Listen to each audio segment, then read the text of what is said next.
नमस्कार, मी हनुमंत कापरे, एसलीपीएस वेलनेसचा डायरेक्ट सेलर डिस्ट्रीब्युटर आहे. तर आज आपण जबरदस्त असा कोल्हापूर गडिंग्लज तेरणी या ठिकाणी आपले इथले डिस्ट्रीब्युटर आहेत की गेले आता तिसरं वर्ष आहे आपल्याकडे.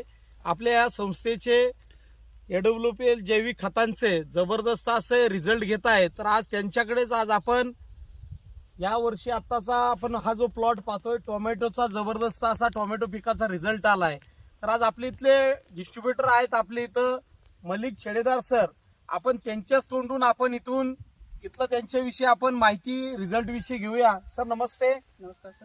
आज आपला प्लॉट विषयी जरा माहिती द्या आपली इथं आपल्या शेतकरी मित्रांना. मी आपले हे जैविक खत वापरले सर. भोविटा आपलं वापरलेलं आहे, बेसल डोस मध्ये वापरले. एसर डोस मध्ये वापरलं. होय. आणखी आपलं इको आरेली, त्यानंतर मी ड्रीपद्वारे इको आरएल दिले. ड्रीपद्वारे इको आरेली दिला. आणि त्यानंतर आपल्या फवारणी कशाची घेतलेली आहे? PGPR आणि आपलं ॲग्रो 90. बरोबर. आता त्यानंतर तुम्हाला हा जो प्लॉट आता आपण चालू झालेला आहे, तर काय तुम्हाला फरक आपल्याकडे कशा पद्धतीने तुम्हाला काय वाटतं रिझल्ट याचे? आम्ही रासायनिक करतो तिच्यापेक्षा हा रिझल्ट चांगला आहे आणि तिच्यापेक्षा उत्पन्न जास्त मिळण्याची अपेक्षा मला आहे.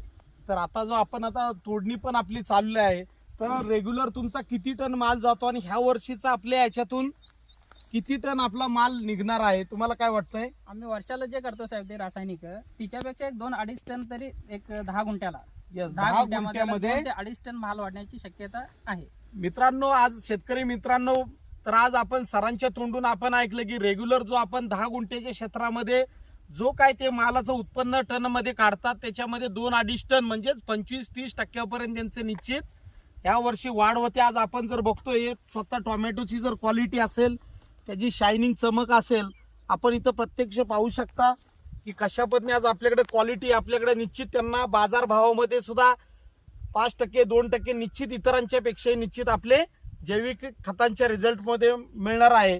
तर तुम्ही सर आपण आता रेग्युलर तर तुम्ही इतर डिस्ट्रीब्युटर सगळे आहात, तुम्ही पण इतर लोकांना शेतकऱ्यांना पण देतात. तर इथं आज आपण शेतकरी लोकांना एकच सांगेल की आपल्या एसलीपीएस जैविक खतांचा इतका जबरदस्त असा रिझल्ट आहे.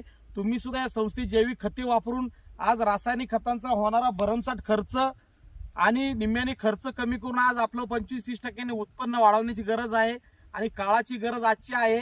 तर आज इथं आता एकच सांगेल, आपली जर माती टिकेल तरच मोती पिकेल. धन्यवाद.